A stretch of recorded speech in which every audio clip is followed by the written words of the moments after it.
assignments po at saka hindi po ako makafocus. Teka, ipagtitimpla kita.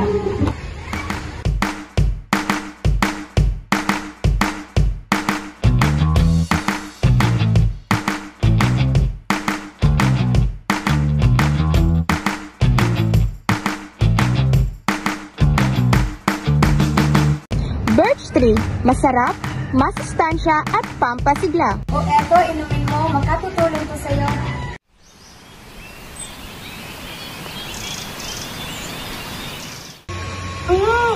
Sarap!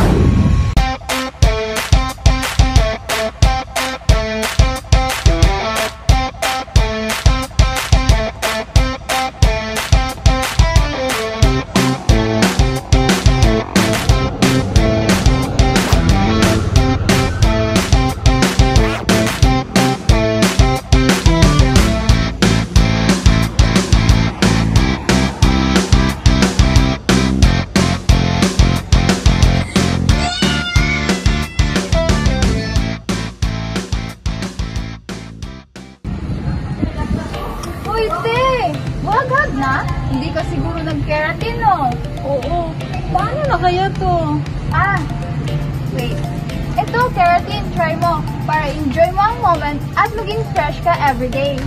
Wow! Susubukan ko to.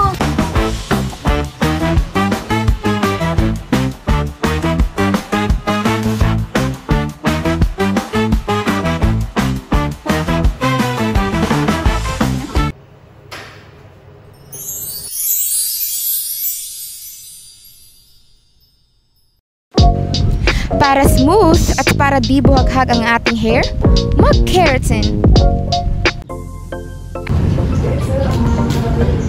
Ano, te? Arat na! Let's enjoy the moment! Tara! Tara!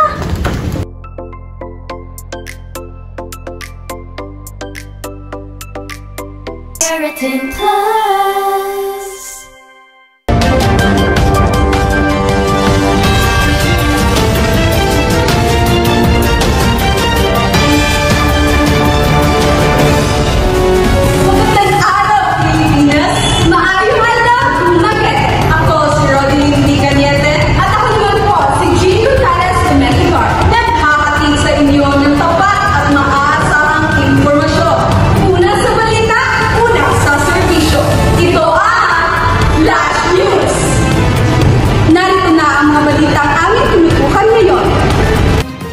Pambansa 2025, formal nang binuksan sa Ilocos Norte.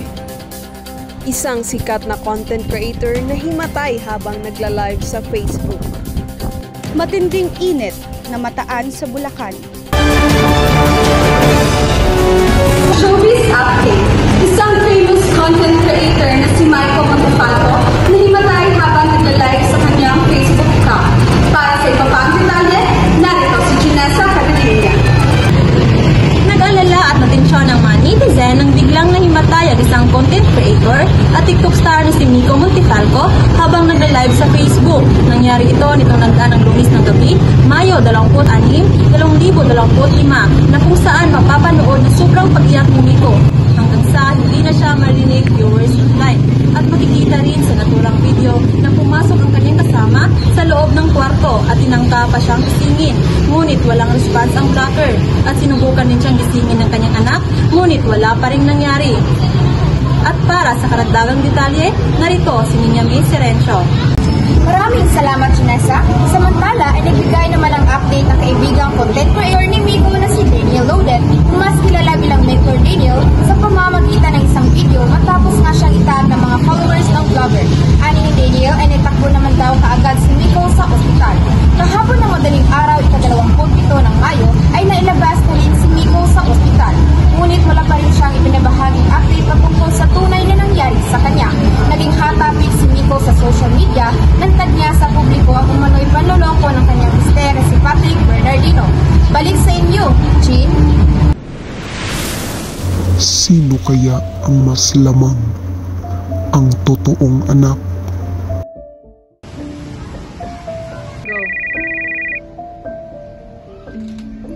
Ma! Yes? May meeting daw po bukas. Wait lang, ma. Busy pa ako. Si Yaya na lang. o ang ampun na anak. Mommy, may project po kami and I need 5,000 pesos in my Gcash po. Okay, asa naman ang negative? Sige po. Open mo Gcash mo.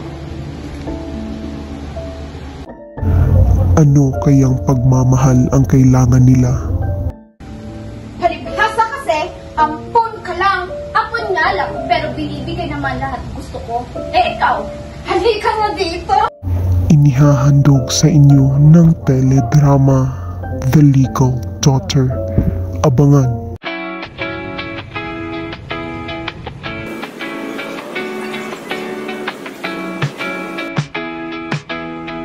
Makati sa feeling at hindi komportabling gumalaw sa dating pads? Mag-switch ka na sa Whisper. Mas soft, pinahaba at you can save up to 20% off para sa komportable, iwas tagos at iwas lakit feeling. Whisper, use it and galaw every minute. Whisper!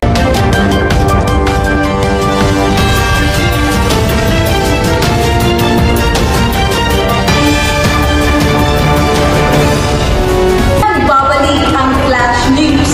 Palarong pambansa 2025, formal nang binuksan sa Ilocos Norte. Para sa iba pang detalye, narito si Sara Santillo. Sara? Maraming salamat, Ronnie. Formal na nga binuksan ang Palarong Pambansa 2025 na ginanap sa Ferdinand E. Marcos Memorial Stadium sa Lawag City, Ilocos Norte. Tinatayang 15,000 student athletes ang sumali sa nasabing palaro, kabilang ang basketball, swimming at taekwondo. Una rito, nangunguna ang National Capital Region o NCR na makamit ang ikapitong titulo para sa nasabing palaro. Balik sa iyo, Rodeline. Matinding init ang namataan sa Bulacan. Para sa iba pang detalye, live mula sa Bulacan, narito si Christine Campos. Christine? Nakapagtala ng 44 degrees Celsius heat index ang Bulacan ngayong araw ng Miyerkules, Mayo 21, 2025. Ayon sa computed and second day forecast heat index ng Pag-asa, inaasahan din na maaaring umabot sa 44 degrees Celsius highest heat index bukas hanggang Biyernes, Mayo 22 hanggang 23 sa taong 2025. Christine Campos, nagbabalita. Balik sa inyo. Maaaring kayo huwag natin kalitaan ng maraming tubig at magdala ng payo upang proteksyon sa init man o ulan. At kung maaari rin ay magsuot ng mga komportableng damit upang maiwasan ang heat stroke. Ako si Jean Lucales Rumeligar at ako si Rodeline D. Cañete at ito ang Flash News.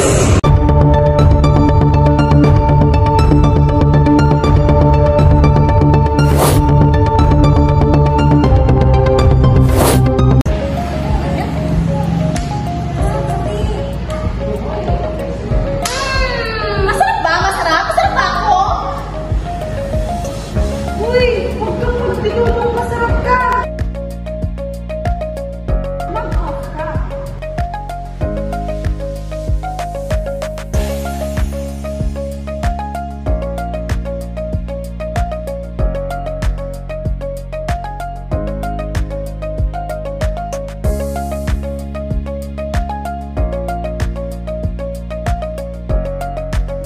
Off lotion.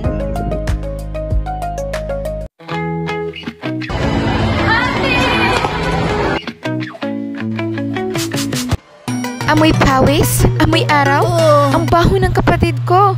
Hala, nakalimutan kong lagyan ng Downy. Ang solusyon, mag-Downy Antibac. Ibabad at panlawan ang pambahay.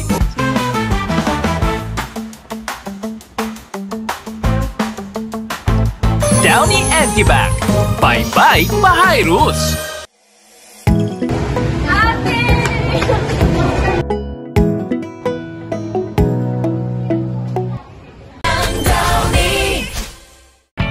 Ilang taon na kayo?